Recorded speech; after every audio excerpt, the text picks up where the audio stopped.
Welcome back to Tasmania, well done. Lovely to see you come back and back to your roots. Just go through where have you gone, where you've come from to get to where you are now.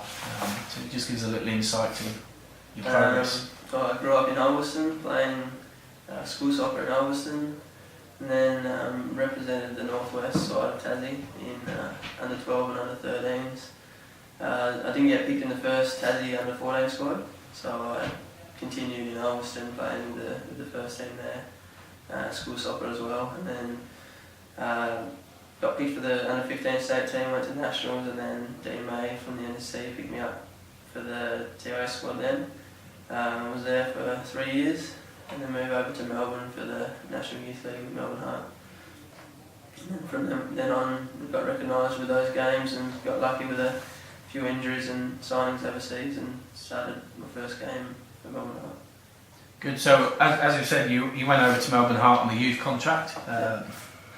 First time we've had somebody from Tasmania get a youth contract, and I think that's opened up the gate for others. We've had Will Abbott, and there's a few others looking around. Tristan Prendergast has gone off this year as well. Making your debut as a youth player against Sydney, what was your feelings once you were told you were making your debut that day? I think the week leading into it was quite mixed, and there was some players that were going to go in, or whether it was going to be me or not. I knew I was prepared physically and mentally to be able to play at that level. I thought I was, and they obviously put a bit of faith in me, so I was confident going into it, and the group of players around me were good as well. They didn't make a big fuss of it, so I was happy when I stepped out on the pitch and not too nervous, which is perfect. And the game itself went your way, good result. Quite a big eye-opener into your debut, marking Del Piero. Yeah. What were your highlights from that game? Is there anything that stands out in particular from that first game? The big highlight for me was, I think it was the first clean sheet for a while for the team. So that was positive, and then we had another one where we didn't lose the next game as well. So playing on Del Piero wasn't a big highlight. It was after the game, but I didn't notice it too much during the game. Obviously, he's just another player out there, and you got to do your job. But yeah, coming off and having a clean sheet and not losing was the most positive thing from that game. Good. And then obviously with Del Piero and the cult following he's got here, you dealt with him well the first time. Second game, I think he got one a little bit back over on you, dropped a little shoulder, and you fell for it, and goal was conceded from that. Yeah. How did that, in your vision and view, did you take on board? How much of it did you blame yourself, or did you just deal with it as a normal game? I think I review every game and write some stuff down on what I did well and what I didn't do well. That was obviously something that I could have changed the game a little bit if I had responded better to a little skill that he does well. Obviously you blame yourself, but you can't be too down on it, because you've got to be up for the next week's game, and maybe work on it in training if you need to do some one-on-one defending stuff, which I know I need to do quite a bit of to get better at. So I recognised that I did something wrong and could have done something better, so I worked on it, and hopefully it didn't happen too much for the rest of the season. So that's an important thing, is identifying where maybe standards drop there. You can move and develop on that, and instead of thinking about that, is how you improve and work on it. With the review, you're saying there, Jeremy, you review yourself. Do you get any reviews back from anybody else individually, or? We do a lot of team reviews, and Foxy does a lot of one-on-one analysis with the video. Lots of time, if there's something good to talk about as well, so it's not just all negative stuff. We sit down, it's usually individually or with the back four, to see what we're going to work on for the next game. That's also done before the next game as well, so we do a little review after the game, and then a pre-match chat as well. So the video analysis and review is, in your eyes, is a good tool. Yeah, when did you first experience video analysis and reviewing? When did that first? We did it here at the NTC. First time I came in, yourself did a lot of it with the squad.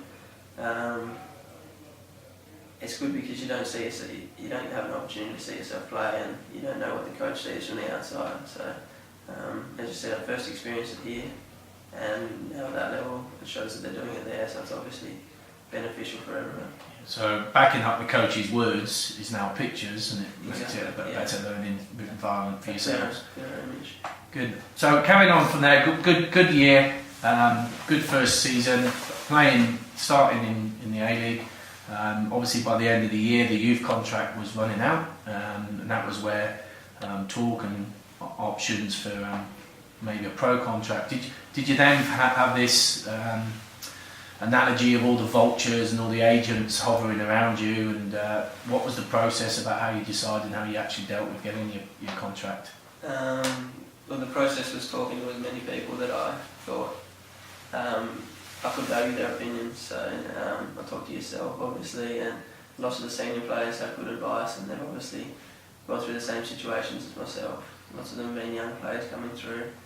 I then spoke to Craig Moore, who DMA got me onto. He works for the FFA and helping out younger players.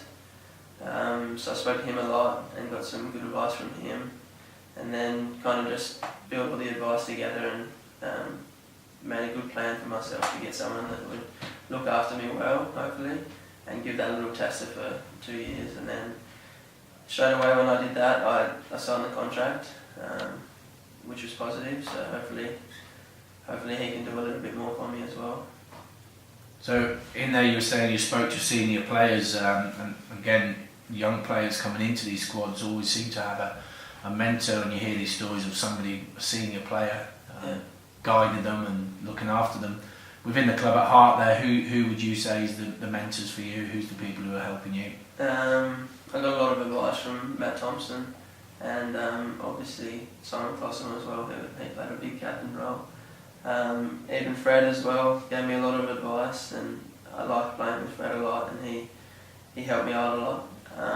That was mostly off-field stuff, and Richie Garcia was good to play with. He suited my type of play a lot and gave me a lot of confidence on the field as well. So mixing off-field and on-field players are obviously different, where they guide you the most. Some are on-field, some are off-field. But I think Fred, Matt Thompson and Simon Colosso were the most.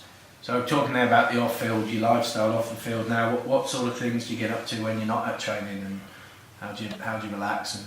I'm still studying full-time uni, so most of my days filled in with study and back at uni. So, but that's good for me. I like the balance between keeping my mind off soccer and then having uni to look forward to as well.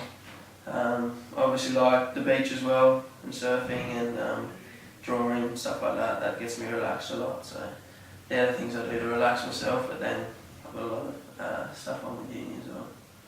Okay, and moving on from there, and again, carrying on from your good performances, you got called into the World Cup squad game pre-training with regards to taking the squad off to Turkey.